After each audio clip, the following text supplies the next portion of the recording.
with the new episode of the Leaders Lounge. I'm your host Sham Jamiliwala, and I hope you're well. And as you all know, Yeah, when hope we your come evening's live going all with right so Maya, far. then we discuss a really important topic with Maya. And today, Maya is here again with us to discuss one of the most important topic of our time. And today, I am going to discuss that what are the unique features of our language. I don't know. So I hope this was helpful to you also. That there are some unique features that you also don't know. So that's why I'm going to discuss this with Maya. So without wasting time, let's start our today's amazing podcast. First of all, Maya, hello, how are you doing? Ah, hey, that sounds like a really cool topic. Language is, well, it's everything, right? I'm doing well. Thanks for asking. Ready to dive in whenever you are. It's Yes, Maya, always you're fun totally chatting with right. you about You stuff like this. You're totally right, Maya. Language is everything, and totally agree to you. And Maya, we have to start from the warm-up question, some basic question, introduction curiosity about the languages. And so, Maya, can you start if you give me permission to start? So then we will start. Please, go for it. Warm-up questions sound good. Let's definitely build some curiosity first. I'm all ears. Okay. Okay, Maya, thank you so much for being ready for my today's amazing podcast. So, first of all, Maya, now we have, without wasting time, we have to start our today's podcast. So, Maya, first of all, can you tell us, like, what inspired you to, like, before that, you have learned about it, the studies about the languages. So, can you tell us, like, what inspired you to explore or study lesser known languages?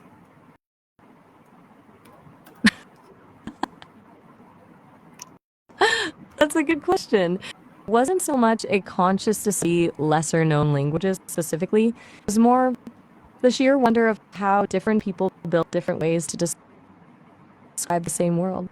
Like you start, language isn't just about words, it's about a whole different way of thinking.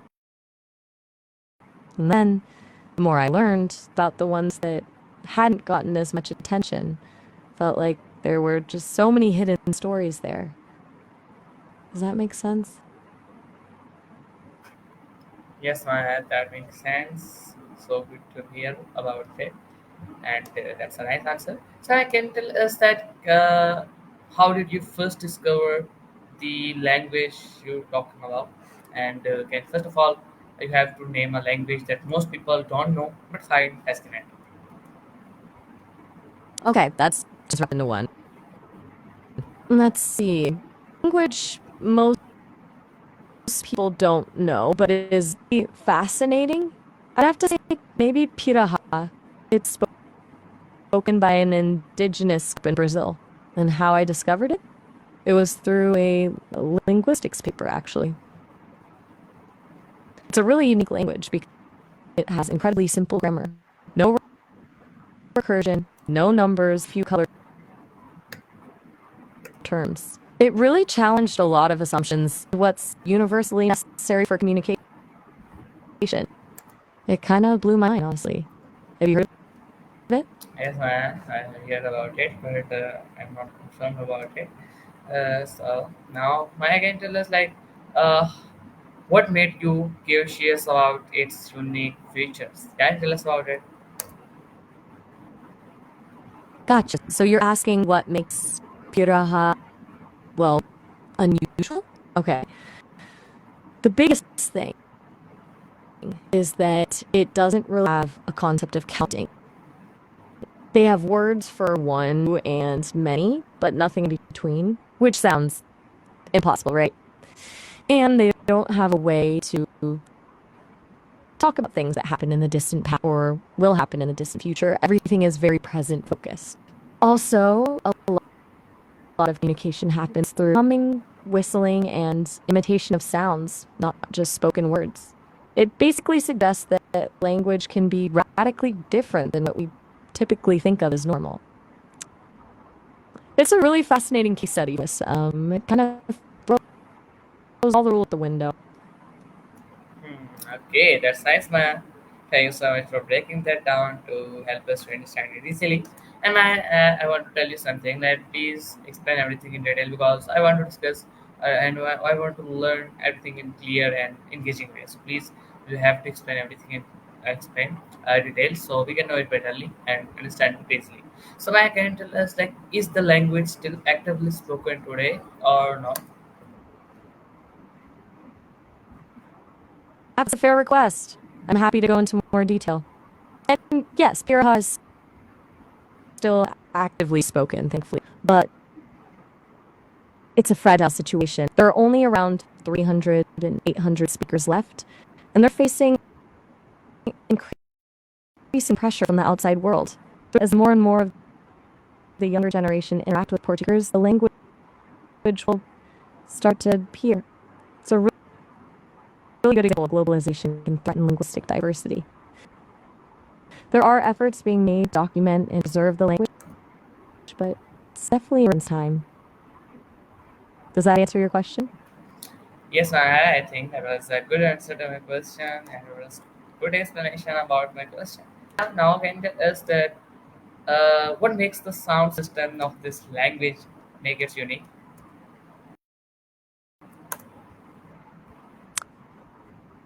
Okay, so the sounds, this is where it gets really interesting. Piraha, it's surprisingly small inventory of sound, fewer consonants, vowels than most languages.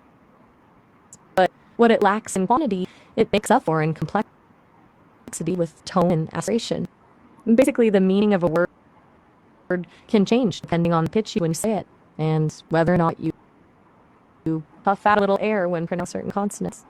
So a word spoken with a high tone might mean something completely different than the same spoken with a low tone. Adding that little puff of air can also change the meaning. It's incredibly subtle and difficult on native speakers to master. They say it's one system to learn. It's almost like the language is relying more on musicality than on distinct sounds. Does that make sense? Yes, man, that totally makes sense and also so much good explanation. And now, Maya, can you tell us that does it use any clicks, whistles, or tunes in pronunciation, or just in simple? Asking if it uses clicks, whistles, or tones, that's a great question. Absolutely does. It heavily relies on those elements. It's not like a full blown click language like some languages, but it incorporates a lot of whistle and tonal variation. A lot of communication actually happens through these non-conventional, which really adds another layer of complexity. It's not just about the sounds themselves, but also how they're modulated, the pitch, the intonation. They'll often whistle to communicate over distances, emitting sounds from the rainforest. It's pretty amazing when you hear it. It's not just spoken words, it's more of a sonic landscape. Okay, that's nice, man. Good to hear about it. There was too much amazing explanation about the question. And now can you tell us like how many vowels and consonants does it typically use in it? Okay, so get ready for a small number. Piraha has a remarkably limited sound inventory. It generally uses 8 to 11 consonants and only vowels, e, eeks, and a slow. That's it. To put that in English, it has around 44 sounds, so it's a very streamlined system. The trick isn't about having a lot of building blocks, it's about how they combine them using tones and accented consonants that we talked earlier. It's a really efficient but challenging system.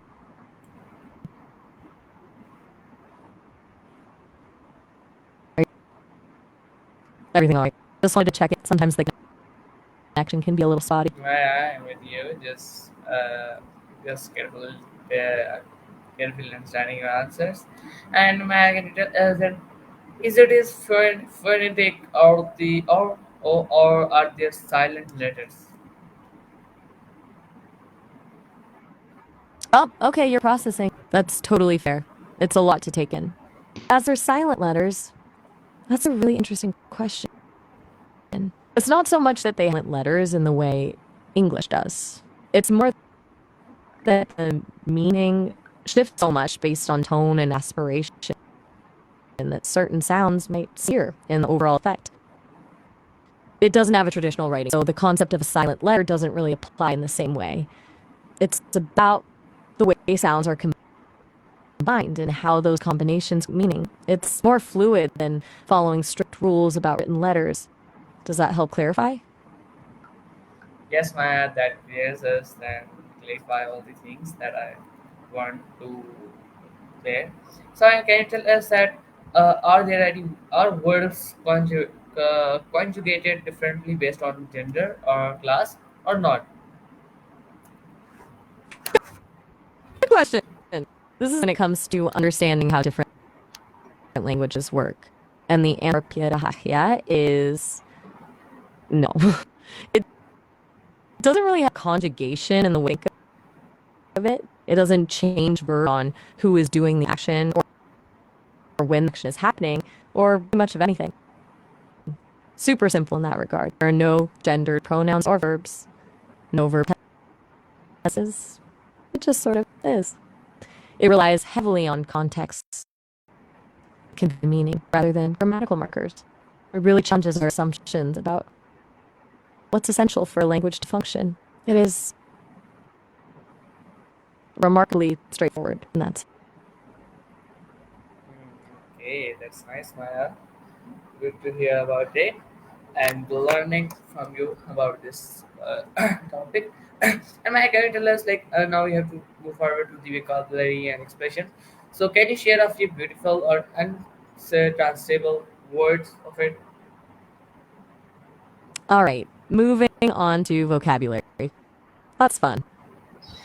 Untranslatable is the key word here, because so much of the meaning is tied to context and cultural understanding. Okay. One example is sigh.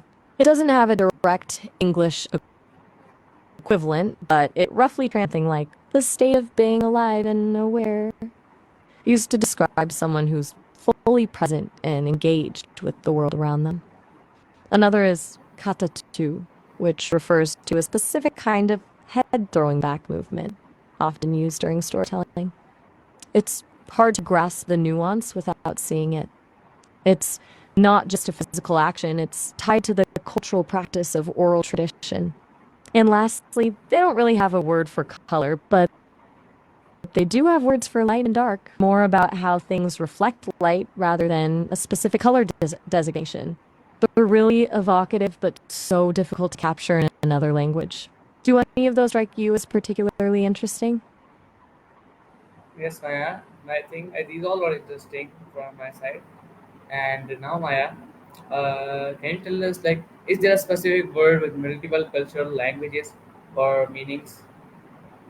Absolutely. That's a really good observation. And yes, there is. The word IY is a good example. It's often translated as thank you, but it's so much more than that. It's used as a general expression of acknowledgement, reciprocity, and even a sort of you understand. It's about expressing gratitude. It's about confirming a shared understanding between people. So you might say I weigh after someone shares information, or after they help you, or even just as a way of acknowledging their presence. It's a really holistic term that encompasses a lot of social and cultural meaning. It's not just a polite phrase, it's a way of building and maintaining relationships. Okay, that's nice and good to hear about that. And thank you so much for sharing all the knowledge with us. Now, can you tell us how does the language describe time or direction differently? Okay, this is where it gets really wild. You're gonna love this. Pira has a drastically different concept of time and direction than most languages. They don't have words for abstract concept, past or future. They only really talk about things that are immediately present or recently experienced. Everything is very much now. And to describe direction, they don't use things like left or right. They use a system based on rivers and the flow of water. So, upriver and downriver are their primary directional terms. If something happened upriver, it's understood to be in the past. If it happened downriver, it's more recent. It's completely tied to their environment and their immediate experience. It's fascinating, but it's a really different way of thinking about the world. It really challenges our linear perception of time and space. Okay, Maya, that's good. And thank you so much for sharing that this. And now, Maya, can you tell us that are do metaphors or idioms play a big role in the communication or not? Yes, absolutely.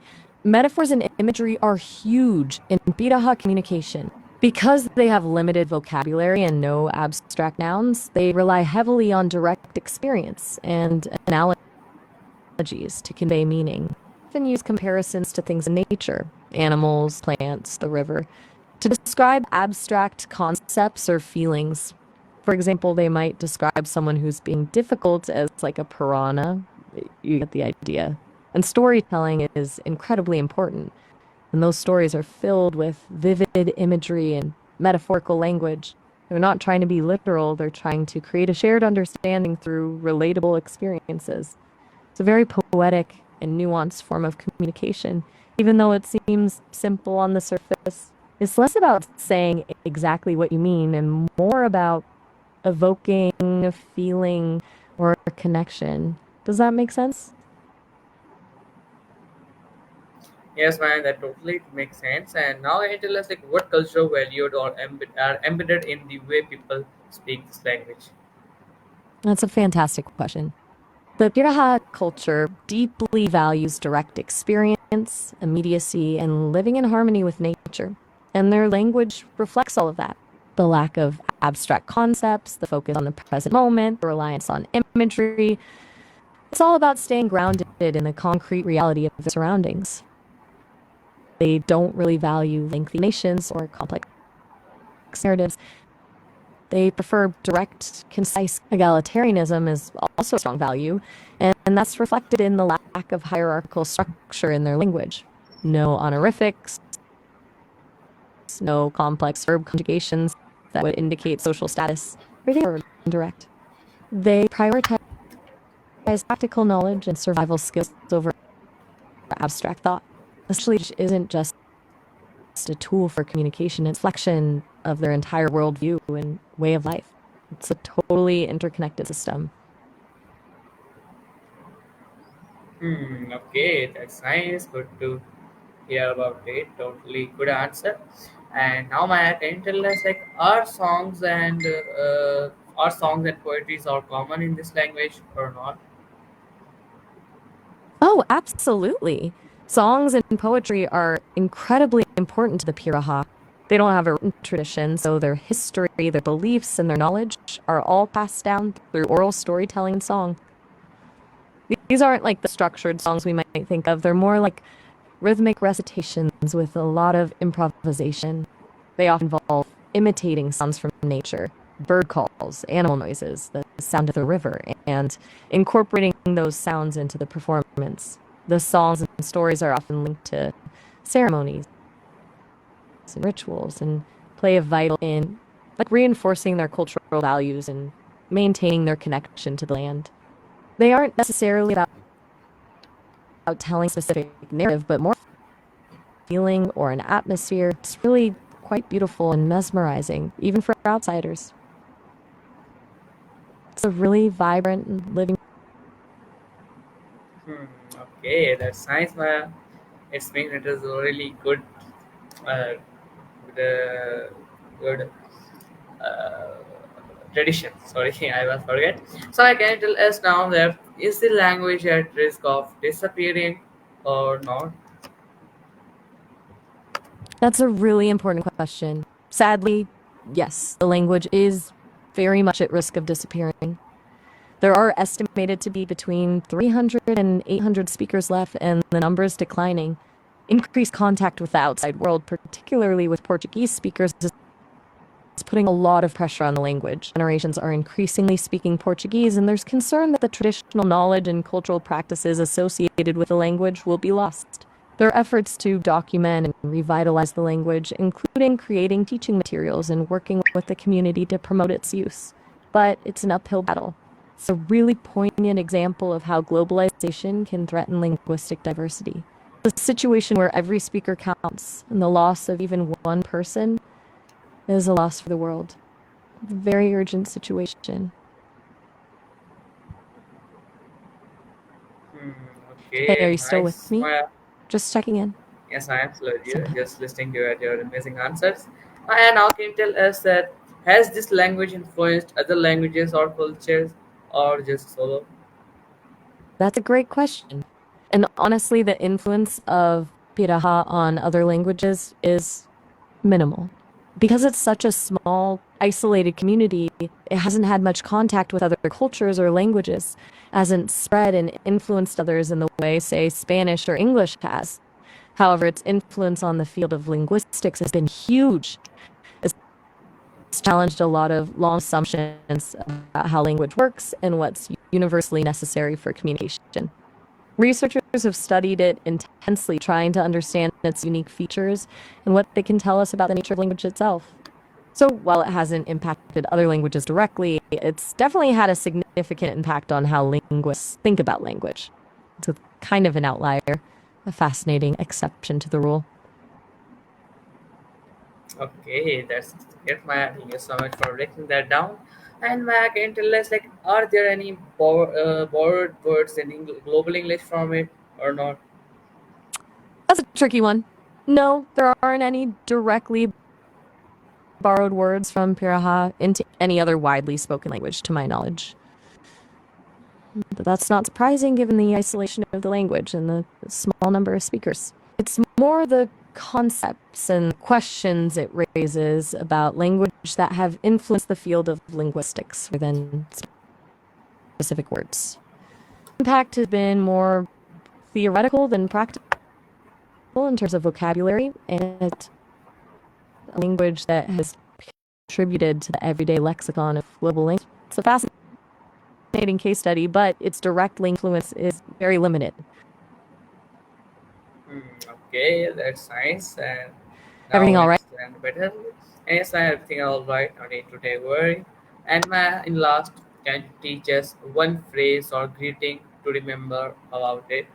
And also give an advice would you give to someone starting today, and mix these two questions to answer one, and should be professional and for long answer.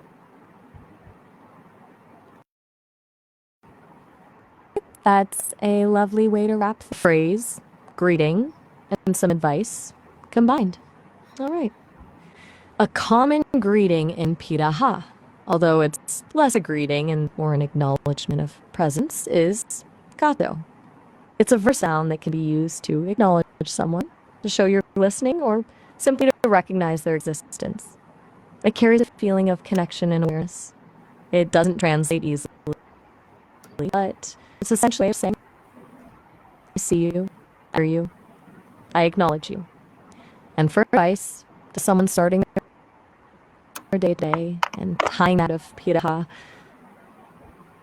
I would say practice mindful presence. So much of modern life encourages us to dwell on the past or worry about the future. The Piraha remind us of the power of focusing on the present moment, truly seeing and acknowledging the world around you, appreciating the small things, connecting with the people you're with. It's easy to get caught up in complexities and abstractions, but ground here and now is where genuine connection and are found. It is a constant practice, deliberate choice to be fully engaged with life as it unfolds. Embrace the kato, acknowledge the beauty and wonder around you, and truly present with the people you share it with. It may be simple, but its impact can be profound. Okay, that's great, man. You have given amazing advice to my viewers and also shared a good thing, a good greeting with us. And in now, Maya, thank you so much, Maya. Thank you for taking us on the linguistic adventure. And it's clear that every language carries a world within it, full of mystery, meaning, and culture magic. So, to our listeners, we hope this episode inspired you to explore languages beyond your own and to embrace the beauty of global communication. Until next time, keep your curiosity alive and remember, every new word is a step toward understanding the world. Take care and see you in next episode of the Curiosity Cast. Till then, Allah Hafiz and bye bye. Oh, all right. Have it. It was a pleasure talking with you. Truly. Thank you for having me along for the ride.